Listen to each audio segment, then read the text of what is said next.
Okay အားလုံးပဲမင်္ဂလာပါကျွန်တော်နာမည်ကကောင်းထက်အေးဖြစ်ပါတယ်ဆိုတော့ဒီနေ့ကကျွန်တော်ကဘယ်လိုခေါ်မလဲဆိုတော့အမှန်တကယ်ကတော့ဟိုဟာဖြစ်ဖို့မဟုတ်ဘူးပေါ့နော်ဒီကျွန်တော်တို့content မတင်ဘူးဆိုတာမဟုတ်ဘူးအဓိကဘာလဲဆိုတော့ကျွန်တော်က YouTube ကိုကစားနေရဆိုတော့ YouTube ကတိတ်ပြီးတော့ဘယ်လိုခေါ်မလဲဆိုတော့ဗီဒီယိုကိုဓာတ်တိုက်တင်နေဆိုလို့ရှိရင်တိတ်ပြီးတော့ reach မရောက်တာတို့ပါတော့ရှိလို့ကျွန်တော်ကဒီရက်ပိုင်းထဲမှာဒီ content ကိုနားရတာမဟုတ်ဘူးဒီဘာပေါ့နော်ကျွန်တော် engagement ပေါ့ဒီ engagement လေးကိုတစ်ချက်စောင့်ကြည့်နေတာ engagement ကိုတစ်ချက်စောင့်ကြည့်နေတဲ့အခါမှာအားလုံးပဲတွေ့မှာပါကျွန်တော်ဒီအကျဉ်းသားမဆိုတဲ့ဗီဒီယိုကိုကျွန်တော် reaction လုပ်ထားတယ်အဲ့ဒီဗီဒီယိုတင်ပြီးတော့အခု9ရက်လောက်နေတော့ဘယ်လောက် view လဲခဏနေပါပတ်ကြည့်လိုက်အောင် view ကဘာလို့ဖြစ်သွားပြီထင်လဲ1ဘယ်လောက်လဲကျွန်တော်မိ 2k view ဆိုတော့ထားပါတော့ဒါလည်းကျွန်တော်က subscriber နည်းဆိုတော့အခုဒီလောက်နဲ့ဖြစ်တာပါနော်အဓိကဒီနေ့ပြောချင်တာဆိုတာထက် comment reply လုပ်ချင်တာ comment reply လုပ်ချင်တာကဘာလဲဆိုလို့ရှိရင်ကျွန်တော်အဲ့ဒီဗီဒီယိုရိုက်ပြီးသွားတဲ့အခါမှာကျွန်တော်ရဲ့ဗီဒီယိုအောက်မှာဒါမှန်းကြတဲ့ဥစ္စာရှိတယ်တချို့ကတော့ဒီဟိုပါပေါ့နော်ဒီကျွန်တော်တို့အကျဉ်းသားမရဲ့ဒီတချင်းဆိုရဲသူနှစ်ယောက်ကိုသူတို့ဆောက်ယူတွေပါကွာဘာဖြစ်တယ်ငါဖြစ်တယ်ဒါပြောရရှိတော့ကိုနဲ့ကီးကြိုက်တယ်ကွာသိရမလားဒါပေမဲ့ကျွန်တော်ပထမဦးဆုံးအားလုံးကိုပြောချင်တာကဘာလဲဆိုရင်ကျွန်တော်ဒီဘာသာတရားအားလုံးကိုလေးစားတယ်ဘာသာတရားအားလုံးရဲ့စုဆုံးမမှုတချို့သောအရာတွေကိုကျွန်တော်လက်ခံတယ်ဆိုတဲ့အနေအထားတစ်ခုမှာကျွန်တော်ကလည်းသူများကိုမစော်ကားသလိုကျွန်တော်ကိုလည်း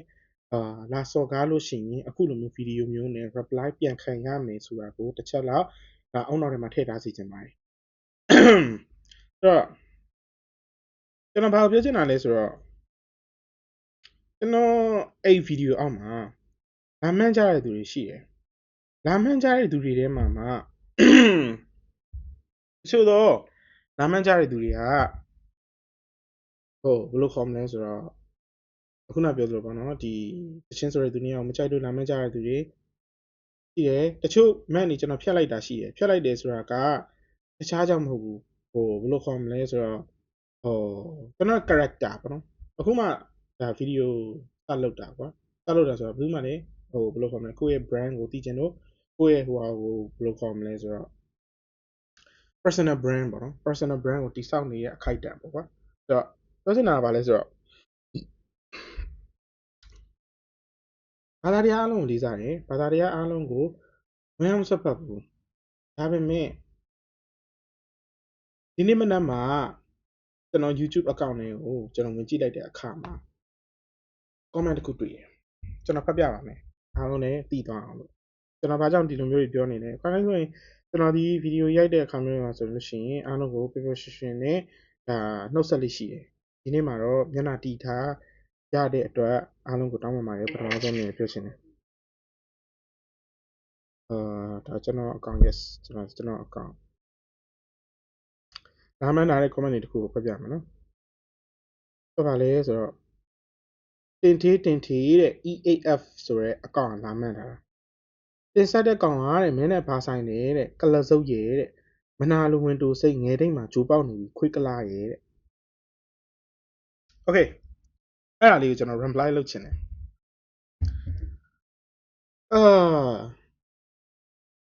မင်းတို့ကဒါပထမဆုံးအနေနဲ့ပြောချင်တာကကျွန်တော်ရဲ့ best friend နဲ့မှာအခုနဟာလို့မဆက်ခင်ကျွန်တော်ပထမဆုံးအနေနဲ့ပြောချင်တာရှိတယ်မင်းတို့ကဆိုတာထက်ကျွန်တော်ရဲ့ best friend နဲ့မှာပေါ့နော် best friend ပေါင်းနေတဲ့သူတွေအောင်မှကျွန်တော်ကိုbest friend ဖြစ်နေလို့ best friend ဖြစ်နေလို့ဆိုတာတဲ့ best friend ပေါင်းနေတဲ့သူတွေတော်တော်များများဟာမွတ်စလင်တွေတယောက်မှမပါဘူးသိလားမွတ်စလင်တယောက်မှမပါဘူးအကုန်လုံးဗုဒ္ဓဘာသာဝင်တွေကြီးပဲကျွန်တော်ရဲ့တငယ်ချင်းတွေပြောချင်တာကငါဒီမင်းတို့ဘာသာကိုစော်ကားတာမဟုတ်ဘူး ဒါပေမဲ့ငါ့ကိုလာပြီးစော်ကားတဲ့သူအတွက်ငါ reply လုပ်ရခြင်းဖြစ်တယ်အဲ့တော့မင်းတို့နားမထောင်ခြင်းဆိုလို့ရှိရင်တခါတည်းငါ့ဗီဒီယိုတွေကနေချက်ချင်းထွက်သွားလို့ရတယ်ပြောချင်တာကဘာလဲဆိုရင်မင်းတို့ကငါတို့ကိုကလားနဲ့ပြောရအောင်မင်းတို့ငါတို့ကဘာလုပ်နေလို့လဲဟမ်အဲ့ဒါဖြေပေးစမ်းပါမင်းတို့ငါတို့ကဘာလုပ်နေလို့တော့မင်းတို့ကိုငါတို့ကဘလို့နေရာမှာဘလို့ပုံစံမျိုးနဲ့တိုက်ခိုက်နေလို့တော့မင်းမယ်ပြီးတော့ငါပြောလိုက်မယ်ငါဒီဟုတ်ပါတယ်မင်းတို့ပြောနေရကလားငါငါကကပြားနော်မစစ်ဘူးကပြားဆိုတာနားလေလားမြန်မာမွတ်စလင်ငါတို့ကနေတဲ့ထိုင်တဲ့ပုံစံကိုကဗုဒ္ဓဘာသာမြန်မာဆန်တယ်ပြင်သွားရင်တော့မှငါတို့အမိတွေပါလို့ရှိရင်ထိတ်ထမိန်ငါတို့ဝတ်ပြီးသွားတာပြောချင်တာကဘာလဲဆိုတော့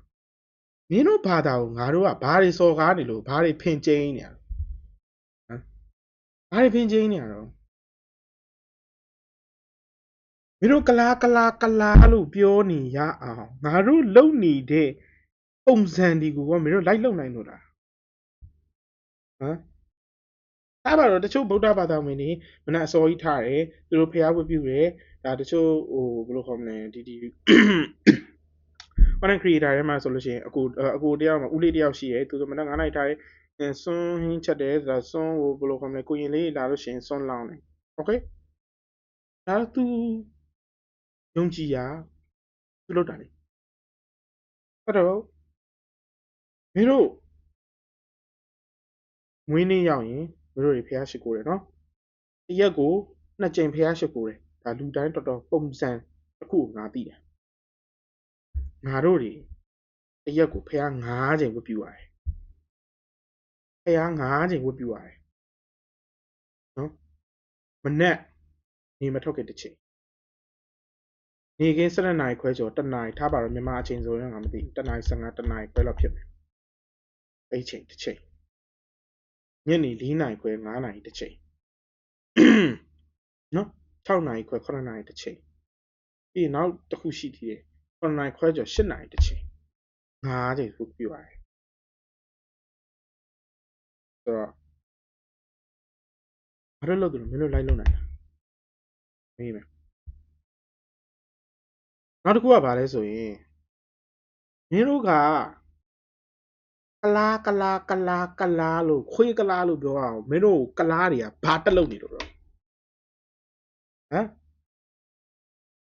မင်းတို့အမေတွေကိုဘွတ်သွားလို့လားငါအဲ့တိုင်းပဲပြောမယ်အားလုံးပဲဟိုမဖြစ်ရင်နားရှက်စရာရှိရင်တခါတည်းထွက်သွားကျွန်တော်ကဒီနေ့မှာပြောစရာရှိတာပြောမှာမင်းတို့ဘသူကလိုက်ဘာတွေလိုက်လုပ်နေလို့ကလားလို့ပြောရတာတော့အခုနငါတို့ပြောတယ်ဖျားဝတ်ပြူတဲ့ပုံစံ9 ချိန်တစ်နေ့မင်းတို့လုံနိုင်လားဟမ်လုံနိုင်လားနောက်တစ်ခုထပ်ပြောမယ်ငါတို့နော်မုတ်အိတ်ရောက်တယ်ငါတို့ကတစ်နှစ်မှာအိတ်2 ခုရှိတယ်တချို့မြန်မာတွေဆိုလို့ရှိရင်သိပါတယ်ဘာကြောင့်သိတာလဲဆိုတာထပ်ပြောအောင်မယ်အိတ်2 ခုရှိတယ်ပထမအိတ်ဒီ it နော် EID အင်္ဂလိပ်လိုဆို EID it 2 ခုရှိတယ်ပထမအိတ်ဒီငါတို့ဥပုသ်ဆောင်တဲ့ it ဒုတိယအိတ်ကအသားအိတ်ပထမဥပုသ်ဆောင်တဲ့ it ငါတို့လိုမင်းတို့လိုက်လုံနိုင်လားဆိုတာချက်စဉ်းစားကြည့်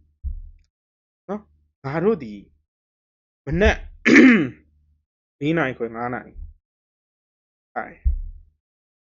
ငါတို့အတွက်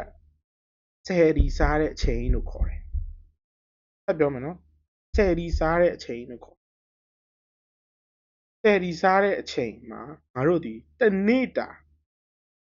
ဥပုံဆောက်ဖို့အတွက်အိမ်တစ်ချိန်ပဲစားတာ။အိမ်တစ်ချိန်ပဲစား။အိမ်တစ်ချိန်စားပြီးသွားရင်တစ်နေ့ကိုအစွေးလည်းမျိုးချလို့မရဘူး။ရေလည်းတောက်လို့မရဘူး။ရှင်းပြောတာ entertainment အောင်ကြည့်လို့မရဘူး။ငါတို့ဥပုသ်ဆောင်လို့မင်းတို့လိုက်လုံနိုင်လား အဲ့လောက်ပူအိုက်နေတဲ့ခေတ်ကြီးမှာလေမင်းတို့လိုက်လုံနိုင်တာဟမ်နောက်တစ်ခုထပ်ပြောလိုက်အောင်မယ်ငါတို့အိတ်တစ်လလုံး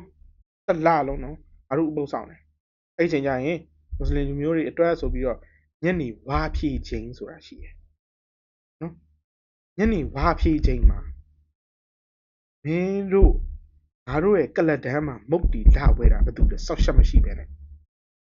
မ်ဟိုအန်တီတွေခေါင်းပေါင်းနဲ့အန်တီချက်တာလေစက်သားဟိုအကောင်လုံးနှက်လေအရန်စားကောင်းတာလေမဆလာနှက်လေနဲ့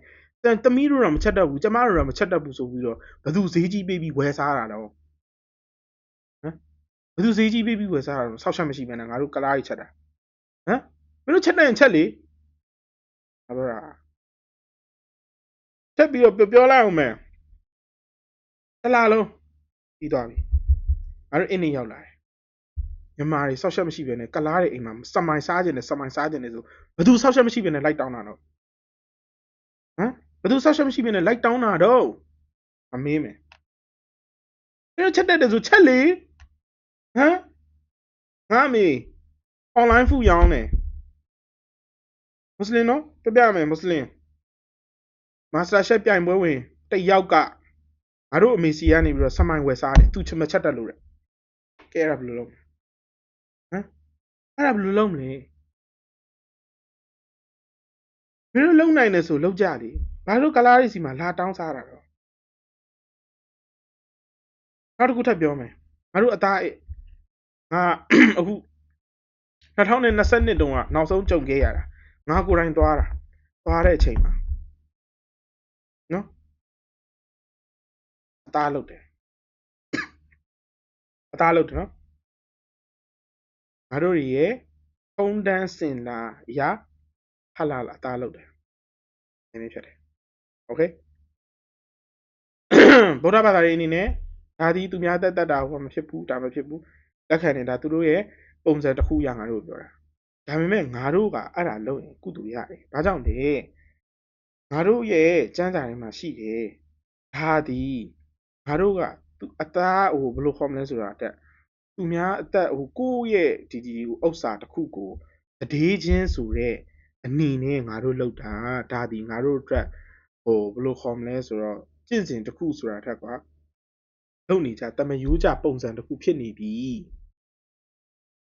ငါပြောချင်တာအဲ့ဒါကိုပြောချင်တာနော်အဲ့လိုလုပ်နေတဲ့အခါမှာအသားတော့မတက်သေးဘူးဖုံဖုံတယောက်ရောက်လာတယ်နော်ဖုံဖုံတယောက်ရောက်လာတယ်တခါကြီးတဲ့ဟွာတဲ့ဗာလဲအသားလေးရပြီလားမသိဘူးတဲ့အသားလေးရရင်ဖုံဖုံကိုစွန့်ပါလားမဆောက်ရှက်မရှိဘူးလားဆောက်ရှက်မရှိဘူးလားငါတို့မွတ်စလင်တွေအတွက်တောင်ငါတို့ဒီမပေးကမ်းမစွန့်ကြရသေးပဲနဲ့မင်းတို့ကိုငါတို့ကပေးစရာလားဆောက်ရှက်မရှိဘူးလားပြောချင်တာဘာလို့တခါကြီးစွန့်မှာလို့ထားတောင်းသေးလေမင်းတို့ဟိုဟာဖြစ်တယ်ဆိုလို့ရှိရင်မင်းတို့ရဲ့တခါတွေတခါမတွေစီကသွားတောင်းနေငါပြောရှင်းရှင်းလေးတခါတွေမစီကသွားတောင်းနေငါတို့ရဲ့ဟိုဘယ်လိုခေါ်မလဲမုံမြတ်တဲ့အစ်မှာလုတ်တဲ့ဥစ္စာကိုဘာလို့လာတောင်းလဲဆောက်ရှက်မရှိမင်းနဲ့သူတို့ရဲ့စွန်းကန်ကိုထိုးပေးပြီးတော့ဟမ်ငါပြောတာထပ်ပြောမှာငါဒီဘယ်ဘာသာမှမတိုက်ခိုက်ဘူးဒါပေမဲ့ငါသိတဲ့အရာလေးတစ်ခုကိုမင်းတို့ငါပြောပြမယ်ငါပြောပြမယ်မင်းတို့ပြောနေတဲ့ဗုဒ္ဓကဗမာမွေးတာလေမင်းတို့ပြောနေတဲ့ဗုဒ္ဓကဗမာမွေးတာတော့နီပေါနိုင်ငံမှာမွေးတာဟုတ်တယ်နော်မင်းတို့အသိဆုံးငါတို့တက်တော့သိသေးတယ်အေးနီပေါနိုင်ငံဆိုတာဟဲ့သူ့ရဲ့မိဘတွေကငါတို့နာမည်ကဟိုမြန်မာပါဠိလိုတော့မမှတ်မိပါဘူးဒါပေမဲ့ဟိုဘယ်လိုခေါ်မလဲအဲ့ရောတခါမမီဘူးဆိုပေမဲ့တခါဖတ်ပြလိုက်မယ်နော်တခါဖတ်ပြလိုက်မယ်ဟိုဘယ်လိုခေါ်မလဲခါရီကြလို့ရှိရင်တောက်ရင်းပါရီလာပြောတော့ နာနေအောင်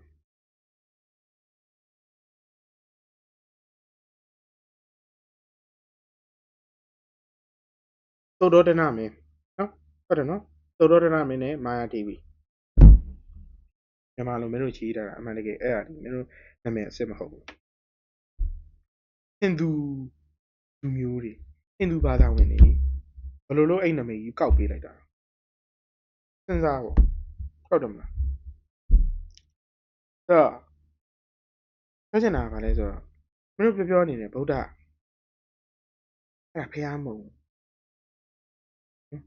ငါရှိမှဗုဒ္ဓကိုဖះလို့လာမယ်ပြောနေအဲ့ဒါဒီငါ့ရဲ့နားကိုစောက်ပြန်ခါတယ် against ဒီလမ်းမပြောနဲ့ဗုဒ္ဓဒီဖះမဟုတ်ဘူးဘာကြောင့်ငါအဲ့လိုပြောတယ်မင်းတို့ကိုယ်တိုင်နိုင်ကိုကမင်းတို့ရဲ့ပါဠိဒါဘယ်လိုခေါ်မလဲအေဒုပစ္စယောအရမဏပစ္စယောအဓိပတိပစ္စယောစသဖြင့်ဒီလိုမျိုးတွေဖတ်တဲ့စာအုပ်တွေရှိတာပဲငါတို့မှလည်းငါတို့ကိုယ်တိုင်ကျမ်းရှိတယ်လို့မင်းတို့လည်းဒီလိုမျိုးတမကျမ်းစာဆိုတာရှိတာပဲဟုတ်တယ်နော်မင်းတို့ရဲ့ဗုဒ္ဓဆိုဆုံးမှချက်တည်မင်းတို့ရဲ့ဗုဒ္ဓဟောကြားမှုတွေအရာဗုဒ္ဓကိုယ်တိုင်၌ကိုကငါဒီဖျားပါငါကိုကိုးကွယ်ပါလို့ပြောခဲ့တာအမင်းမယ်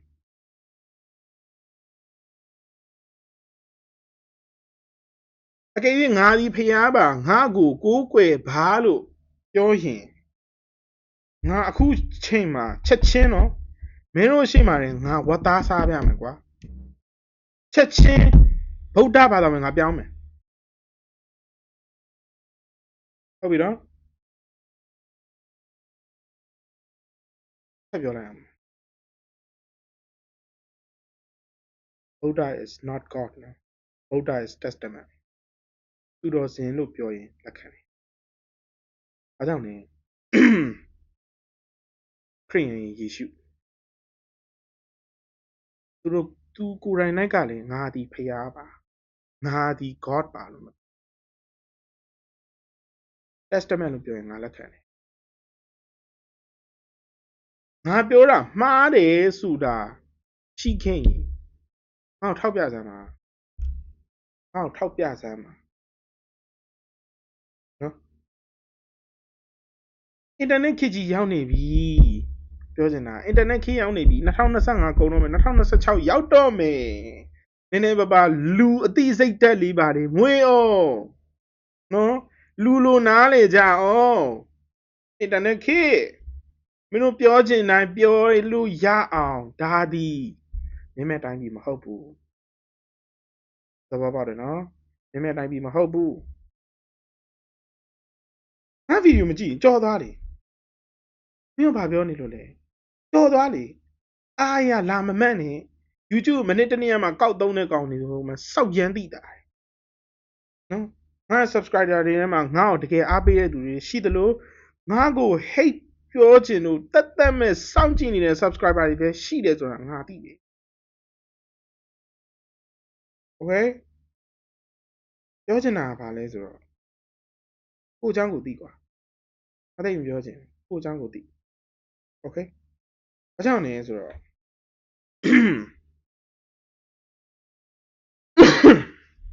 ငါပြောချင်တာကငါမင်းတို့မတိုက်ခိုက်ဘူးနော်အမင်းတို့ငါ့ကိုလာပြောနေတာနော်ခွေးကလာဟုတ်ပြီဘာဖြစ်တော့ခွေးကလာသူတို့ဗုဒ္ဓကိုယ်တိုင်နဲ့ကိုကဟိန္ဒူလေအဲ့ဒါဟိုလူမျိုးနွယ်ဒီလူမျိုးနွယ်ဆိုပြီးတက်တော့ကလည်းစောက်ချက်မရှိတင်တာဟမ်မိခင်ရဲ့ဘိုက်ကမွေးလာတဲ့လူတွေမိခင်ရဲ့ဘိုက်ကမွေးလာတဲ့လူကဖျားဖြစ်မလားအမပြောလိုက်မယ် creator is uncreated အဲ့စကားကိုမင်းတို့မကြားဘူးရင်မြင်းမြတ်မှတ်ထားဖန်ဆင်းရှင်ကဘသူ့ကိုဖန်ဆင်းတဲ့သူမရှိဘူးဘာသာရေးအကြောင်းနဲ့ပတ်သက်ပြီးထပ်ပြီးသိချင်ရင်နော်ရုပ်ရှင်ဆိုတဲ့ဟာကြီးရိုက်ထားတယ်တွားကြည့်ကြည့်ပီကီကတွားကြည့်ကြည့်အဲ့မှာမင်းသားကိုယ်တိုင်နိုင်ကိုကသူရိုက်ပြီးသွားသူဒီရုပ်ရှင်ကရိုက်ပြီးသွားတော့သတင်းစာရှင်းလင်းပွဲလုပ်တဲ့အချိန်မှာ ဒီဘာသာရေးဆိုင်ရာဆရာတွေကလာပြီးသူ့ကိုပြဿနာရှာတယ်အဲ့ဟာငါတို့သတင်းတွေဖတ်ရတယ်ဒါကြောင့်ねဘာသာရေးတရားနဲ့ပတ်သက်ပြီးသူကားရိုက်တာသူ risk ယူပြီးရိုက်တာပညာပေးခြင်းတို့ကိုရိုက်တာโอเคပြောချင်တာကလည်းဆိုတော့နားလေနော်တချို့ဗုဒ္ဓဘာသာတွေရှိတယ်သူတို့လူမျိုးသွားမလုပ်နဲ့သူတို့လူမျိုးကငါတို့မလုပ်နိုင်တဲ့အရာတွေလုပ်တာသူတို့လူမျိုးကဟိုအရန်ကိုမှလေးစားအားကြဖို့ကောင်းတဲ့လူမျိုးတွေငါအခုနပြောခဲ့တဲ့အချက်တီထဲမှာမှမယုံဘူးဆိုရင်တက်ရှာနော်ဖျားကိုယ်တိုင်ကသူ့ကိုသူကိုယ်တိုင်ကိုကဖျားလို့ပြောခဲ့လားလို့ငါဒီမင်းတို့ဗုဒ္ဓဘာသာတွေလုပ်တဲ့တချို့သောအရာတွေကိုငါလုပ်တယ်ငါတချို့အားရပြပြမယ်မင်းတို့မိုးလင်းလာတယ်မင်းတို့မေတ္တာပို့တယ်ဆိုရယ်ငါလုပ်တယ်နော်ငါလုပ်တယ်ပြီးတော့ထပ်ပြောလိုက်အောင်မယ်မင်းတို့ဗုဒ္ဓဘာသာဝင်နေဟိုဘယ်လိုခေါ်မလဲပေကံခြင်းတို့ရဲရောခြင်းတို့လူတယောက်ပေါ်မှာကုညီခြင်းတို့လေငါတို့နေလုပ်တယ်နော်မင်းတို့ထက်တော့ပို့လူသေးတယ်ငါလိုပဲပြောလိုက်အောင်ပေကံရဲရောခြင်းဆိုတာငါတို့ပို့လုပ်တယ်အဲ့ပါတော့စမ်းတာတဲ့ celebrity တွေငါမပြောစမ်းတာတဲ့ celebrity ငါမပြောလူလက်တန်းစားတွေမှာချို့ပေကံစွန့်ကျဲရက်ရောခြင်းဆိုတဲ့ဥစ္စာကိုလုပ်တယ်သူတွေ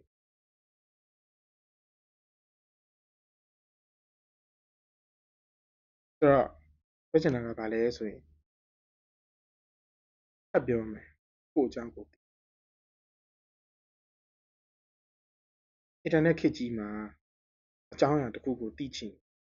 Google ဖြစ်ဖြစ် AI ဖြစ်ဖြစ်မေးလို့ရနေတဲ့ခေတ်ကြီးလေမေးလို့ရနေတဲ့ခေတ်ကြီး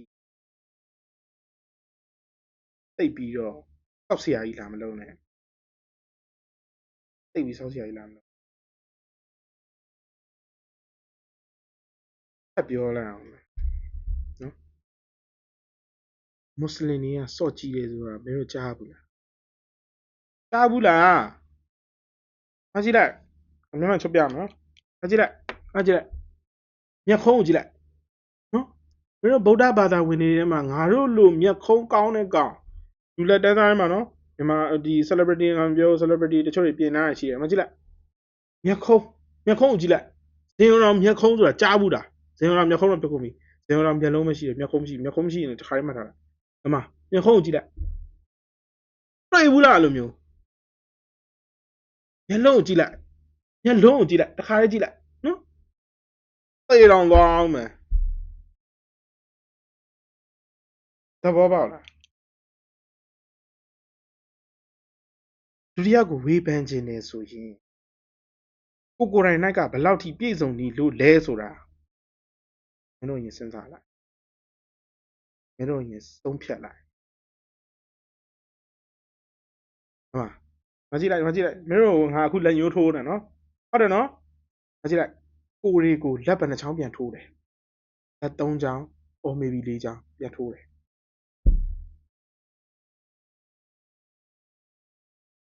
အပြောမခံချင်ရင်ငါ comment အောက်မှာလာမမယ်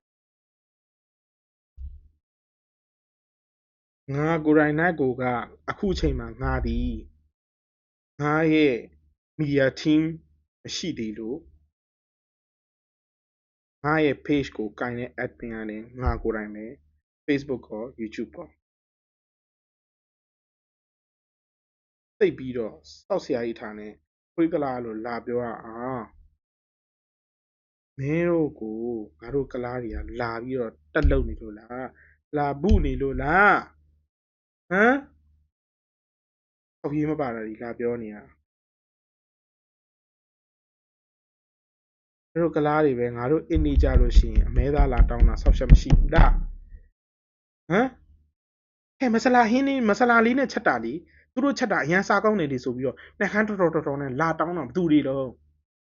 အဲ့နေဆိုလို့ရှိရင်ဟိုသူကလာခြင်းရတယ်ဒီသူကလာခြင်းရတယ်ငါတို့အမျိုးတွေလာပြီးွားတဲ့အချိန်မှာမင်းတို့မြန်မာတွေပဲစောက်ချက်မရှိငါတို့အိမ်မှာထမင်းလာစားတာဘသူတော့စားခြင်းတို့ပါဆိုပြီးတော့ခွင်းတောင်းတာလေဟမ်စောက်ချက်မရှိဘူးလားငါမပြောချင်ဘူး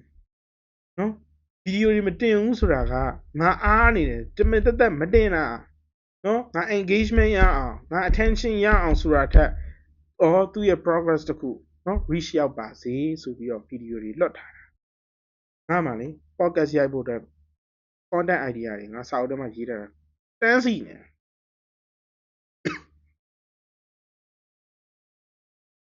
တော့ပါတယ်နော်နောက်ထပ်ပြောလိုက်အောင်ကလားတွေကိုသွေးလာမဆန်းဘူးကလားတွေသွေးဆိုးရင်မင်းတို့အကုန်လုံးတိတ်ကုန်နေမယ်သဘောပေါက်လားငါဆိုတဲ့ကောင်ကအဲ့လို haters တွေများနေငါ content creation ပို့လုပ်ချင်နေသဘောပေါက်လား content creation ပို့လုပ်ချင်နေငါရဲ့ idol တယောက်ရှိတယ် Ismet မင်းတို့သူ့အောက်မှာအရင်တော့ဆိုလို့ရှိရင်မကောင်းတဲ့ဥစ္စာတွေရေးတယ်စောက်ကလားဆိုရေးတယ်အေးသူအခုချိန်မှာမင်းတို့စောက်ကလားလို့ပြောတယ်သူကိုယ်တိုင် reply ပြန်တယ်စောက်ကလားတွေကိုကြည့်လိုက်ဟိုမျက်ခုံးမင်းတို့ရှိလားနော်သူဒီသူ့ရဲ့ content strategy တခုနဲ့တွားနေတယ်သူအခု TikTok မှာဘယ်လောက် million view ဖြစ်သွားပြီဟုတ်တယ်နော်ငါပြောရတယ်မှားနေလားမှန်နေလားမင်းတို့စဉ်းစားကြည့်ငါတို့အလောင်းတိုင်းခိုက်နေပြီးတော့ထပ်ပြောမင်းတို့ဗုဒ္ဓဘာသာကြီးငါအဲ့လိုပဲပြောမယ်နော်မင်းတို့ဗုဒ္ဓဘာသာကြီးတည်သွားရင်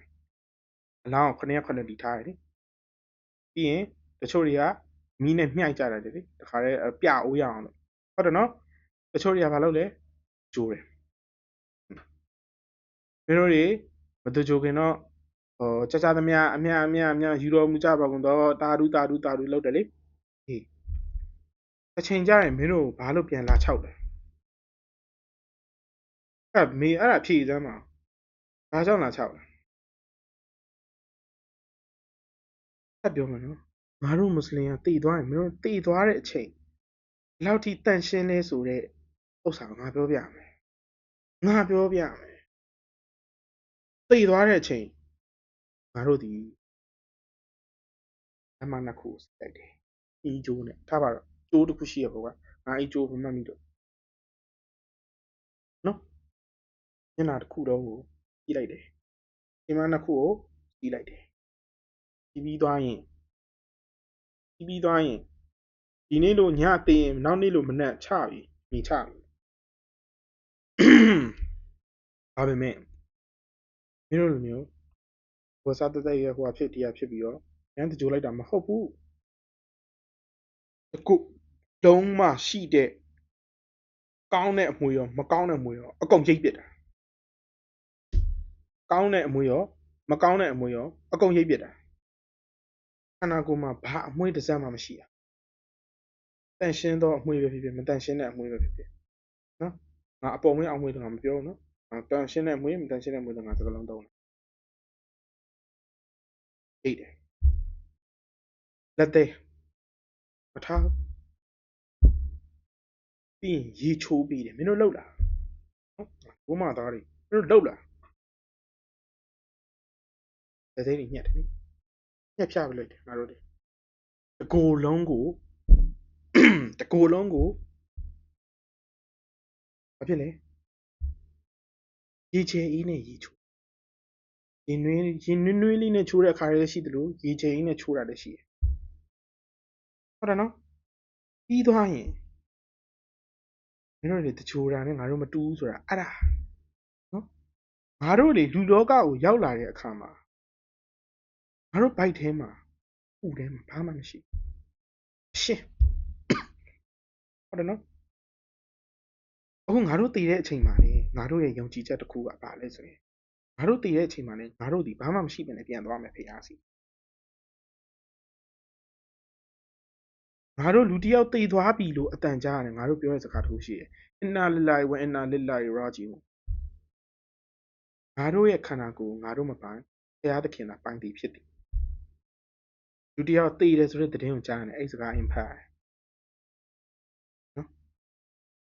ဆက်ပြောမယ်မင်းတို့ခုနပြောတဲ့ဥစ္စာဆက်ပြောမှာနော်ငါတို့တည်သွားပြီခုနထားတဲ့ရေချိုးတဲ့အပိုင်းထိရောက်သွားပြီဆိုရင်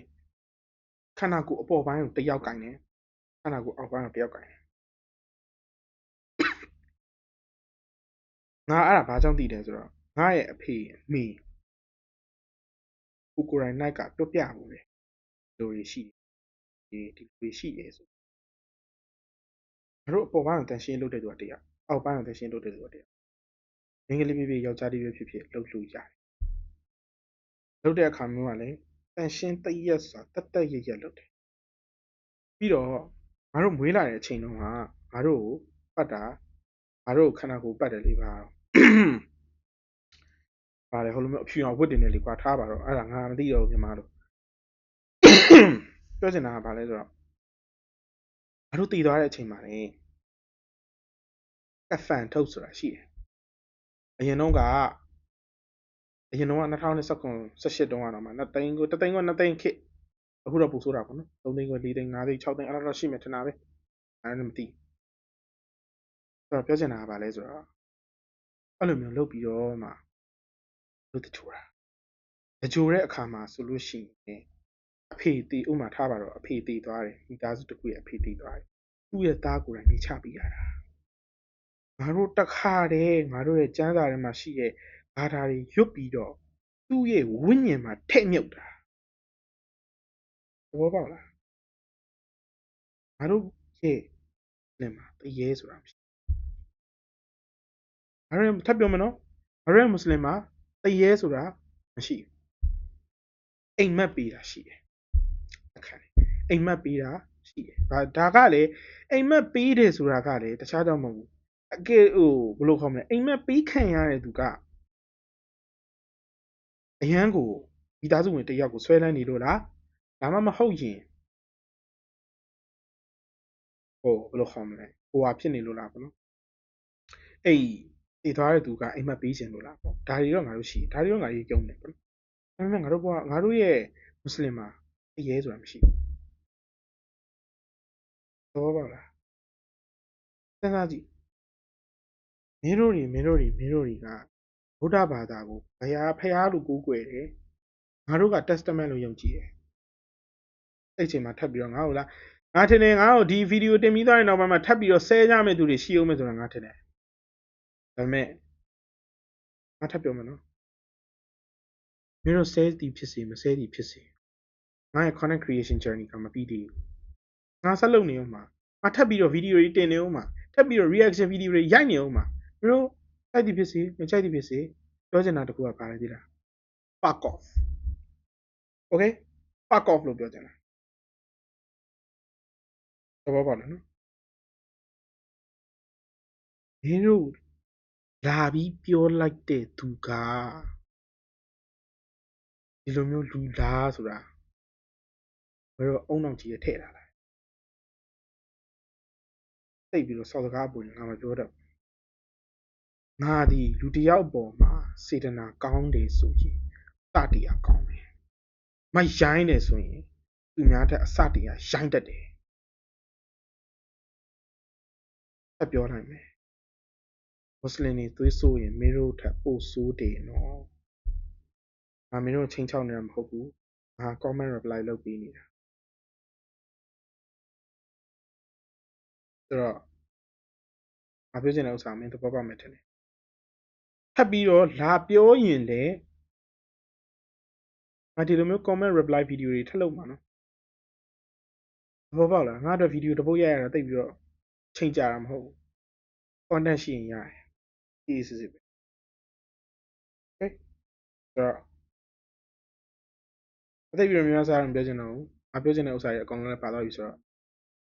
ဒီနေ့ရဲ့ဗီဒီယိုတော့ဒီလောက်ပဲ နားထောင်ပေးတဲ့အတွက်ကျေးဇူးမှတင်တယ်ထပ်ပြီးတော့ဘာသာရေးတရားနဲ့ပတ်သက်ပြီးစော်ကားတဲ့ဗီဒီယိုတွေစော်ကားတဲ့ comment တွေလာရင်ထပ်ပြီးတော့ comment reply ဗီဒီယိုတွေလုပ်ပေးဖို့စီစဉ်ရှိတယ်ဆိုတော့အားတွေကိုလည်းဆက်လက်ဆောင်ကြည့်စီခြင်းတယ်ဆိုတော့ကျေးဇူးများတင်ပါတယ်ကျွန်တော် content ဖြစ်ပါတယ် UBG channel ရဲ့ founder တယောက်လည်းဖြစ်တယ်လို့ podcast host လည်းဖြစ်ပါတယ်ဘိုင်ဘိုင်ပါကြာခင်မှာဒီထက်ပိုကောင်းတဲ့ content တွေနဲ့ပြန်လာခဲ့ဖို့ရှိ stay tuned ပါ